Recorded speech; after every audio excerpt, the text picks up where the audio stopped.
Bonjour à tous et bienvenue pour cette vidéo d'analyse du mercredi 12 août. Alors, journée un petit peu particulière parce que, évidemment, cet après-midi, c'est le point d'orgue de la semaine avec la publication de l'inflation aux États-Unis. Évidemment, je peux vous faire de très très belles analyses, mais je ne suis pas capable de vous annoncer le chiffre qui va sortir et c'est bien dommage d'ailleurs, puisque ça va évidemment donner le tempo de la suite.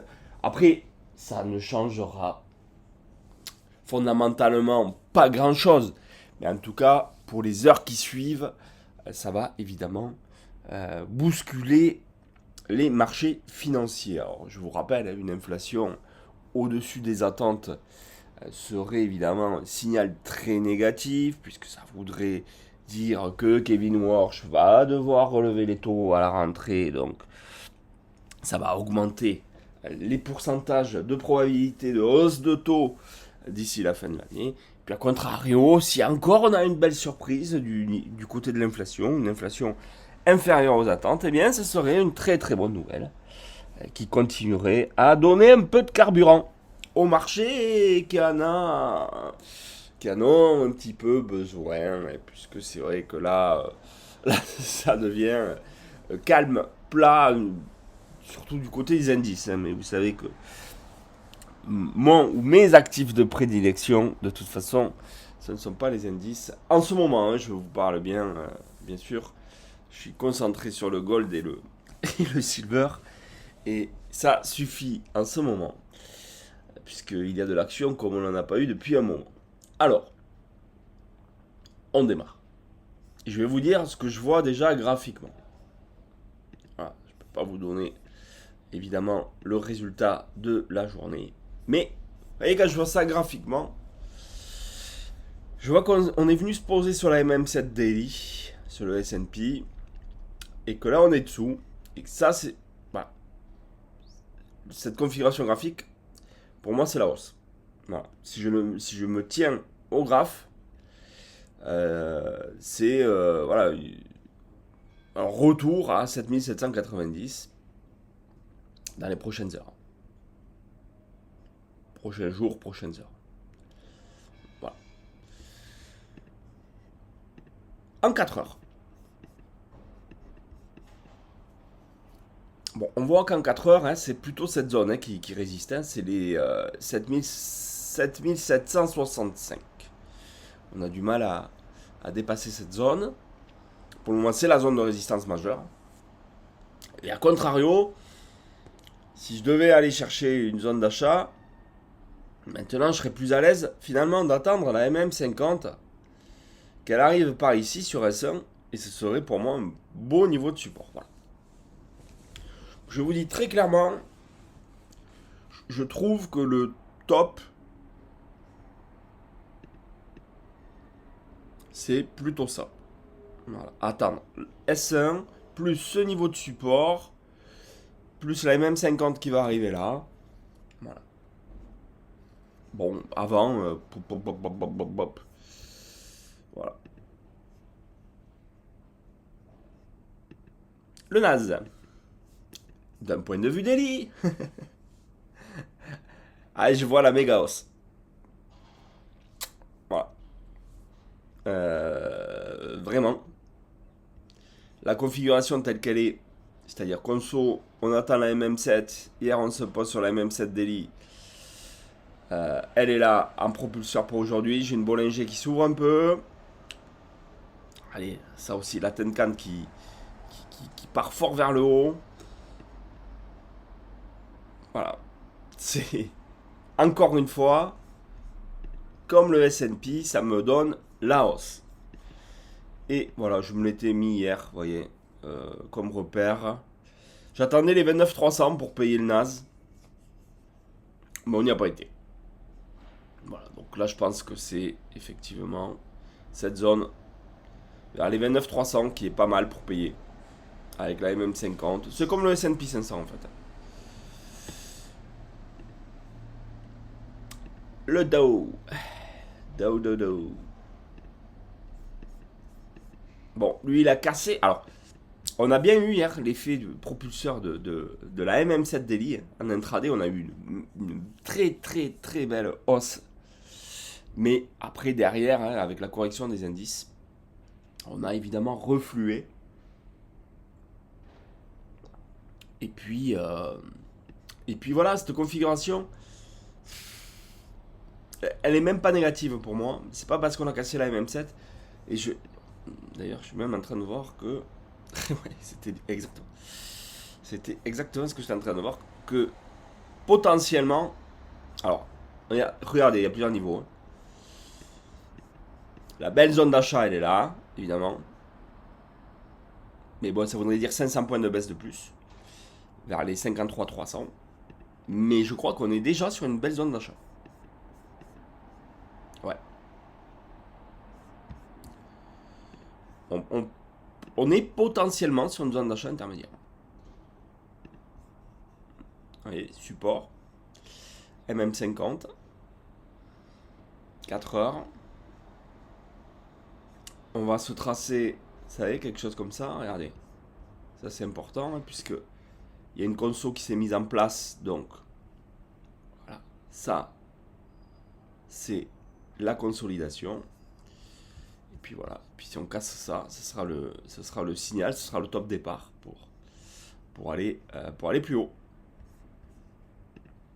Alors, un indice qui a bien résisté hier, c'est le Russell. Mais alors, très très bien. Très très bien résisté. Alors, il n'a pas été chercher son plus haut historique au 3050. Bon, en fait, il n'a pas fait grand chose. Hein. On n'a pas eu une volatilité folle. Là aussi, hein, j'ai pas plus d'indications que la voie haussière qui m'est montrée pour aller chercher même de nouveau plus haut. Hein. Bah, de toute façon, si l'inflation est bonne, on va pas se leurrer. Le Russell, qui est très sensible évidemment au taux, évidemment il cassera son plus haut historique. Ça c'est une certitude. Mais bon, lui, pour le payer, c'est plus compliqué aussi. Parce que pour le payer, il faudrait qu'on revienne par ici. Vers les 3000.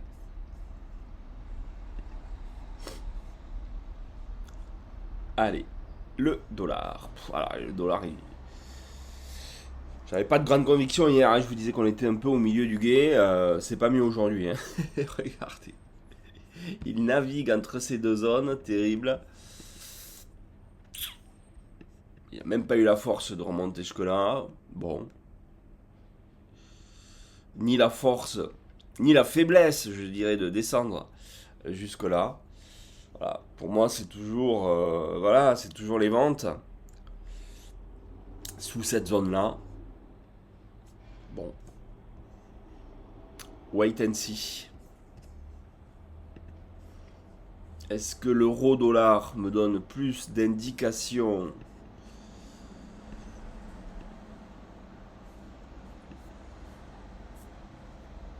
Non, pas forcément.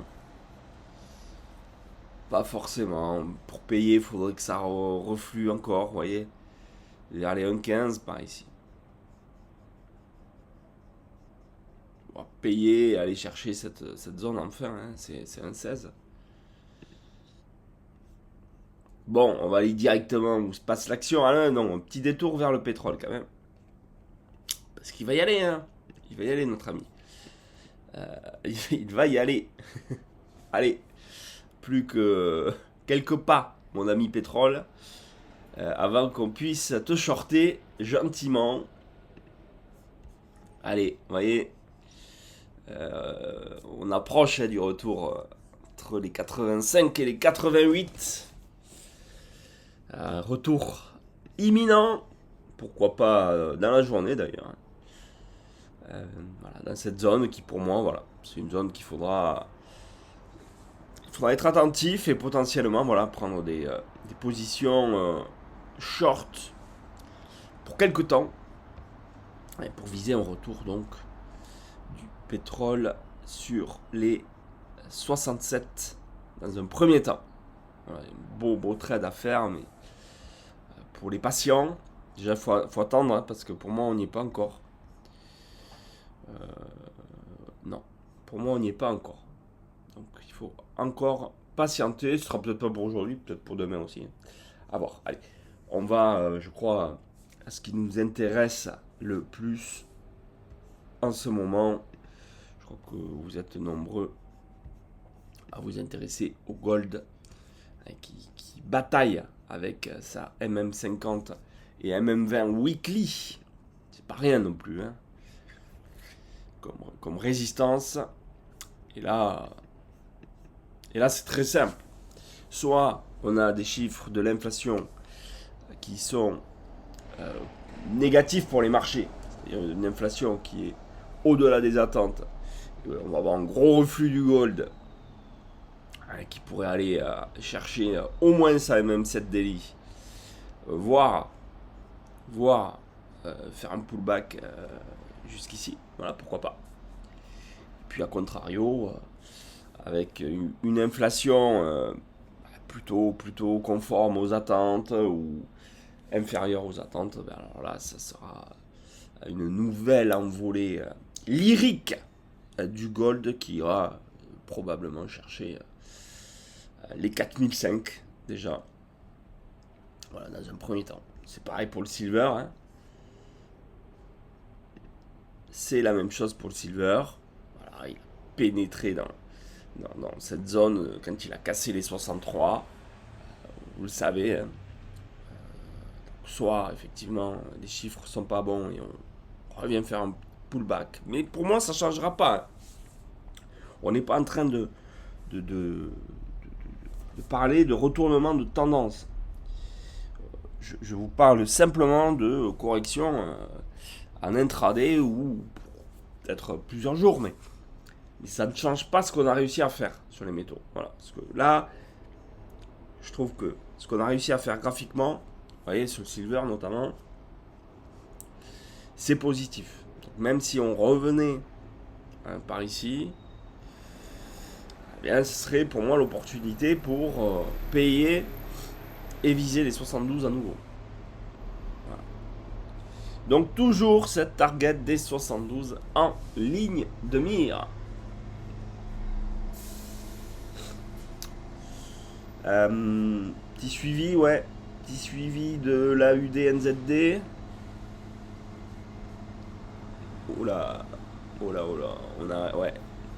Bon, ben, on arrive bientôt à la target, hein.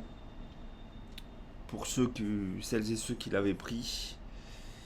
Je vous en avais parlé quand on était par ici. Voilà. C'est pas fini. Donc on continue, hein. On laisse faire jusqu'à l'objectif. Mais je pense que d'ici peut-être demain, il va falloir prendre ses bénéfices. Enfin, on verra. Mais à mon avis, vous voyez, quand on a la même 50 daily là, qui est en train de baisser,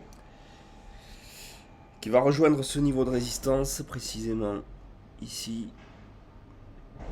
Et donc ouais, d'ici la fin de la semaine, je pense qu'il faudra prendre ses bénéfices sur la UD NZD, ou en tout cas une partie, hein, parce que évidemment vous avez compris que si jamais on cassait ce niveau là, on libère un nouveau champ des possibles sur cette période.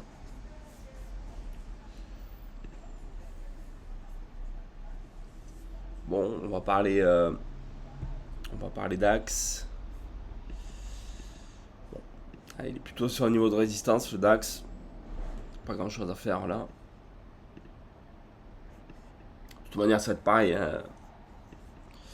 Selon les chiffres de l'inflation, le DAX va à nouveau faire des plus hauts historiques, ou au contraire refluer en direction de cette zone, hein. Faites vos jeux, rien ne va plus. Qu'est-ce qu'on a d'autre? L'USD-Yen, parce que je vous en ai parlé hier. Ouais. Bon, je pense que... Ouais, pour moi, les achats sont finis. C'est le bon timing pour vendre. Compliqué de le savoir. Voilà, je trouve qu'on peut remonter jusque-là. Mais en tout cas, là, c'est pour moi... Voilà. On approche en tout cas, hein. Je trouve que là, on approche du momentum vendeur sur l'USD Yen. USD CAD. Alors l'USD CAD, hein, vous avez compris, il souffre, alors que le dollar ne souffre pas vraiment, à cause de la remontée du pétrole.